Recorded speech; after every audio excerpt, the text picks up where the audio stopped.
मित्रों, प्रभु श्री राम जी के हर चरित्र का वर्णन अनेक प्रकार से किया गया है। कई रामायणों में इनकी कथाओं का वर्णन कुछ भिन्न भिन्न तरीके से मिलता है। कुछ लोग इस पर शक भी करते हैं कि रामायण तो एक है, राम भी एक हैं, लेकिन ऐसे कथाएं क्यों प्राप्त होती हैं? ये तो सरासर गलत है। वाल्मीकि रामायण ही सही है। दोस्तों, आपको बता दें, ना कि वाल्मीकि रामायण ना कोई अन्य रामायण में किसी रामायण की कोई भी निंदा नहीं करता हूँ और आपसे कहना चाहता हूँ, रामायण गलत नहीं है। हो सकता है कुछ कथाएं कल्प भेद से जुड़ी हों, क्योंकि हमारे जब 4 युग होते हैं और हर एक कल्प में प्रभु श्री राम का जन्म होता है। जब भी त्रेता युग आता है तो प्रभु श्री राम जन्म लेते हैं और ऐसे ही रावण का वध करते हैं। जब प्रभु श्री राम का जन्म होता है तभी रावण का भी जन्म होता है और वो रावण मारा जाता है। लेकिन अब वो दशा, वो स्थिति एक जैसी नहीं रहती है। कभी कोई कथाएं, घटनाएं कुछ अलग तरीके से बीतती हैं, कभी कुछ अलग तरीके से बीतती हैं। जैसे आपने सुना होगा कि रामायण में रावण के मरण के बाद सहस्त्र रावण का मृत्यु होता है, जिसे स्वयं माता सीता मारती हैं। आप जानते होंगे कि रामायण यानी वाल्मीकि रामायण में कहीं भी सहस्त्र रावण का जिक्र तक नहीं है, लेकिन और अन्य रामायणों में उसका जिक्र आता है।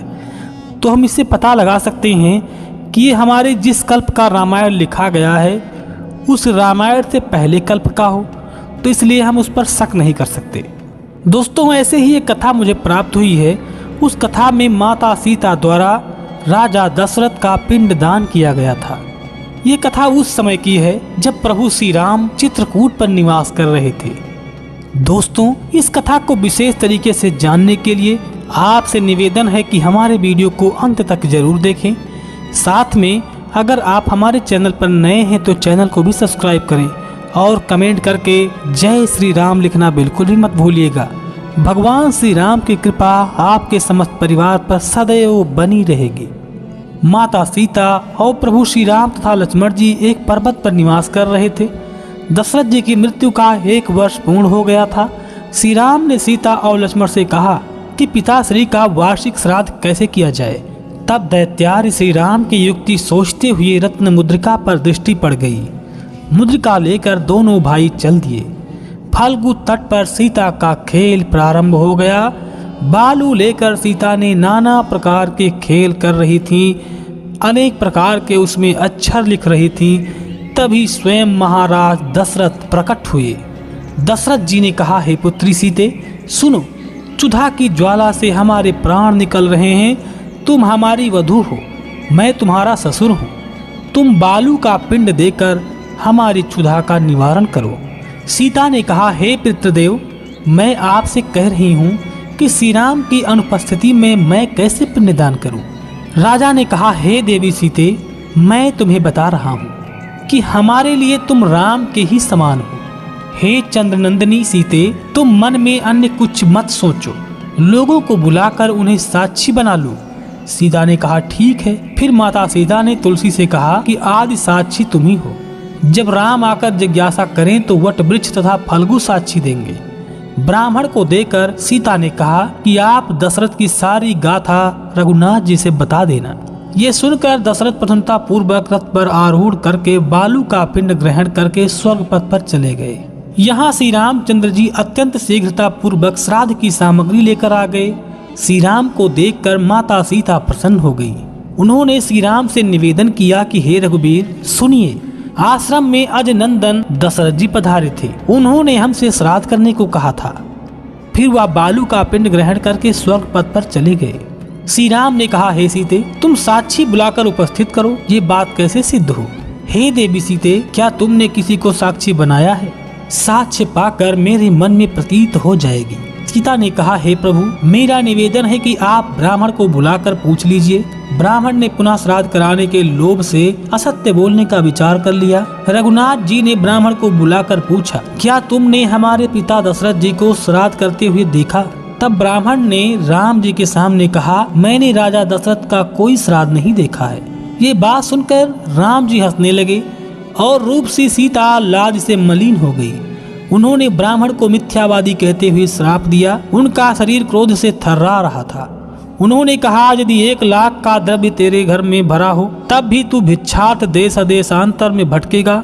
श्री राम ने कहा, हे चंद्रमुखी सीते, तुम रुदन क्यों कर रही हो? यदि अन्य कोई साक्षी हो तो उसे बुलाओ।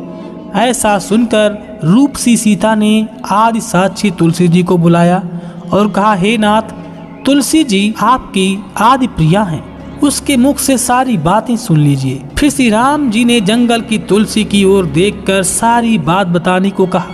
तुलसी ने सोचा, राम पुनः मुझे अपने हाथ में धारण करेंगे, अतः मैं राम से मिथ्या भाषण करूंगी। राम ने कहा, हे तुलसी, मेरी बात सुनो, क्या तुमने मेरे पिता के साक्षात दर्शन किए?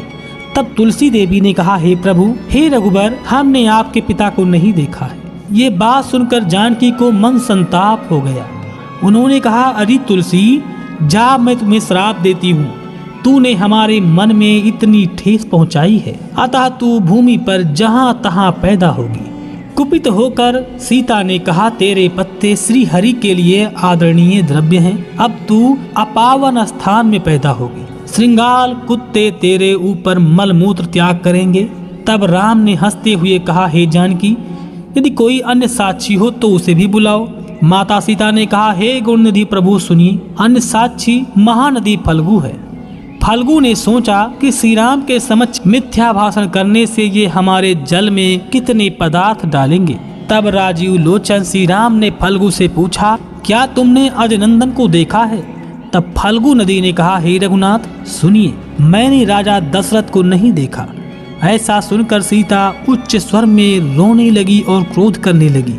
आज मैं फल्गु नदी को श्राप दूंगी। अरे, अब से तू हर समय अंतः सलील होकर बहेगी। कुत्ते और श्रृंगाल तुम्हें सूखे सूखे पार कर जाएंगे। श्री राम ने कहा, हे चंद्रमुखी सीते, सुनो, यदि अन्य कोई साक्षी हो तो उसे भी बुलाओ। तब माता सीता अत्यंत लज्जित हो मन में सोचने लगी और कहा, हे नाथ, अब आप वट वृक्ष को बुलाकर पूछिए। तब वट वृक्ष ने आकर कहा, हे प्रभु रघुनंदन, मैं साक्षी दूंगा जिससे मेरा मन शांत हो जाए। मैं सीता राम के युगल रूप का दर्शन करते हुए आपके समक्ष साक्षी दूंगा। मेरी ये अभिलाषा पूर्ण कीजिए। वृक्ष की बात सुनकर सीता का मन प्रसन्न हो गया। फिर सीता राम के वाम भाग में खड़ी हो गई। उस युगल स्वरूप को अपने नेत्रों से देखते हुए वृक्ष ने हाथ जोड़कर श्री राम से कहा कि आपके चरणों में मेरा यह निवेदन है कि आपने किस कारण से चिंतामणि नाम धारण किया है। जगत में आपका नाम दयामय विख्यात है। आप उसी नाम से पतितों का उद्धार कीजिए।